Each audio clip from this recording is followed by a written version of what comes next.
Olá, eu sou Neville Fusco, essa é a aula 8 com o tema Uso de balanças, onde a gente vai falar um pouquinho mais sobre o manuseio desses equipamentos, dos instrumentos utilizados em laboratórios e fabricantes de medicamentos. Bom, o manuseio de balança parece muito simples, mas a gente tem que ter alguns cuidados técnicos para garantir que os resultados sejam realmente confiáveis. As balanças são instrumentos sensíveis e que qualquer sujeira, qualquer problema interno ou externo à área de medição pode afetar o seu resultado.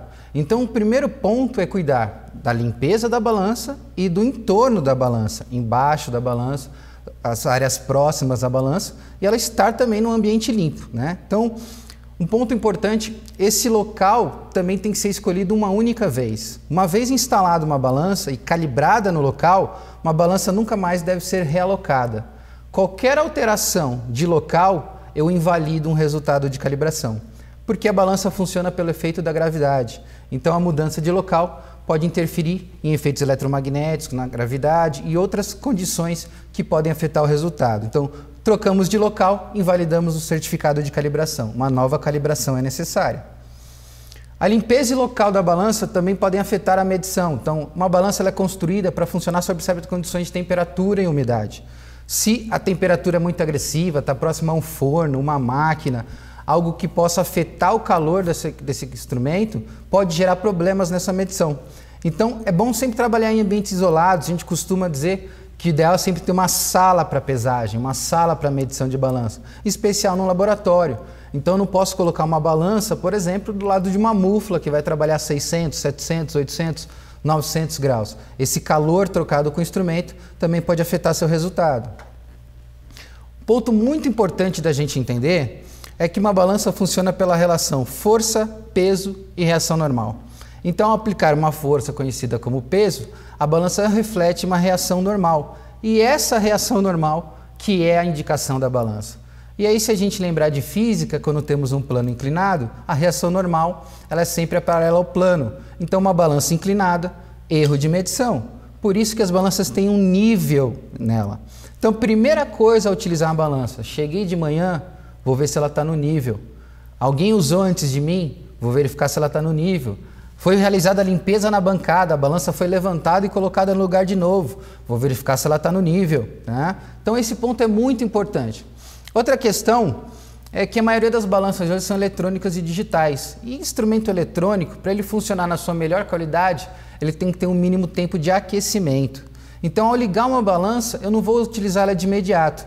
Geralmente 30 minutos a 60 minutos, ela ligada, aí eu começo a utilizar. Alguns manuais já têm essa informação bem clara para o usuário, né? Então, todo sistema eletrônico tem seu melhor funcionamento após seu aquecimento. Assim, recomendamos ligar a balança e aguardar pelo menos 30 minutos antes do seu uso. Bom, uma balança ela tem uma faixa de medição. Eu não posso medir qualquer valor com uma balança. Ela tem uma carga mínima e uma carga máxima de trabalho. Essa carga mínima e essa carga máxima garante a exatidão da minha balança, garante a precisão da minha balança. Dentro dessa carga mínima e carga máxima, as informações do fabricante são válidas. Tá? Então, toda balança deve indicar o seu valor de carga mínima e carga máxima. Valores abaixo dessa carga mínima não devem ser medidos, pois apresentam um alto erro relativo, superior a 5%. Então, quando eu trabalho na carga mínima da balança, o meu erro relativo é em torno de 5%. Acima disso, já não é recomendado utilizar a balança. Valores acima da carga máxima podem danificar a sua balança. Então, se a balança é para 5.000 gramas ou 5 quilos e você for medir 6, 7 quilos, obviamente você pode nunca mais ter utilizado essa balança. Bom, aí a gente tem um exemplo para vocês entenderem a chamada faixa de pesagem, né? Então, a gente tem à sua esquerda uma carga máxima descrita como 3 quilos e uma carga mínima descrita como 20 gramas. Né? Ainda tem aqui uma informação dessa balança dizendo que a divisão dela é de 1 grama e a classe dela é uma classe 3 em acordo com a Portaria Nacional. A balança é um equipamento regulamentado e todas as informações de erro são dadas por um regulamento nacional. Né? Então, eu não posso medir com essa balança abaixo de 20 gramas. Abaixo de 20 gramas, o meu erro relativo é superior a 5%.